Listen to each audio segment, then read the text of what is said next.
Joe, my dad, and I want to acknowledge the one guy who was with me in all 4 shows, G.A. Falyarme. This one is for you.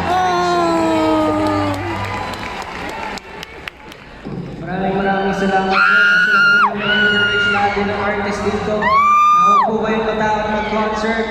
Independent, kaya po lahat. Maraming posible. Thank you so much.